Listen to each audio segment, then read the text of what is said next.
Hi guys, இன்றைக்கி நம்ம ஒரு டோனட் ரெசிபி பார்க்கலாம். ஃபஸ்ட்டு ஒரு பவுல் எடுத்துகிட்டு அதில் ஒரு கப் மில்க் ஆட் பண்ணிக்கலாம். அது கூடவே 2 டீஸ்பூன் ஈஸ்ட் ஆட் பண்ணிக்கலாம். இன்னொரு பவுல் எடுத்து அதில் 2 கப் மைதா ஆட் பண்ணிக்கலாம். இது கூடவே 50 கிராம் சுகரை மெஷர் பண்ணி எடுத்துக்கலாம். ஒரு டீஸ்பூன் சால்ட் ஆட் பண்ணிக்கலாம். இந்த பவுல்லே ஒரு எக்கையும் ஆட் பண்ணிக்கலாம். முன்னாடியே பட்டரை நான் ரூம் டெம்பரேச்சரில் எடுத்து வச்சுட்டேன்.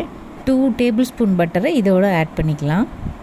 நம்ம ஆல்ரெடி வச்சுருந்த மில்க்கும் ஈஸ்ட்டும் இப்போ ஆக்டிவேட் ஆகிருக்கும். அதையும் இது கூட சேர்த்து ஆட் பண்ணிக்கலாம். இப்போ இது எல்லாத்தையும் நல்லா மிக்ஸ் பண்ணி எடுத்துக்கணும். நான் மிக்ஸ் பண்ணுறத பார்த்துக்கோங்க. இந்த கன்சிஸ்டன்சியில் தான் நம்ம மிக்ஸ் பண்ணணும். இன்னொரு பவுல் எடுத்து அதில் கொஞ்சம் பட்டரை தடவி வச்சுக்கலாம். மிக்ஸ் பண்ணி வச்சுருக்க மாவை அந்த பவுலில் வச்சுக்கலாம். அதை ஒரு ஈரத்துணி போட்டு மூடி வைக்கணும். 1/2 hour கழித்து பார்த்தோன்னா மாவு நல்லா ரைஸ் ஆகிருக்கும். அப்போ நம்மளுக்கு தேவையான சைஸில் மாவை திரட்டி எடுத்துக்கலாம். எங்கிட்ட இருக்க கப்போட மூடி வச்சு தான் நான் செஞ்சுருக்கேன். பெரிய சர்க்கிளுக்காக ஒரு கப்போட மூடியும் சின்ன சர்க்கிளுக்கு என்னோடய நாசிலையும் யூஸ் பண்ணிக்கிட்டேன். இப்போ நாம் கட் பண்ணி வச்சுருக்க டோனட்டை ஒரு பட்டர் ஷீட்டில் எடுத்து வச்சுக்கலாம். அதையும் நாம் ஈரத்துணியில் போத்தி வைக்கணும். ஒரு 1/2 hour கழித்து எடுத்து பார்த்தா இதுவும் நல்லா ரைஸ் ஆகிருக்கும்.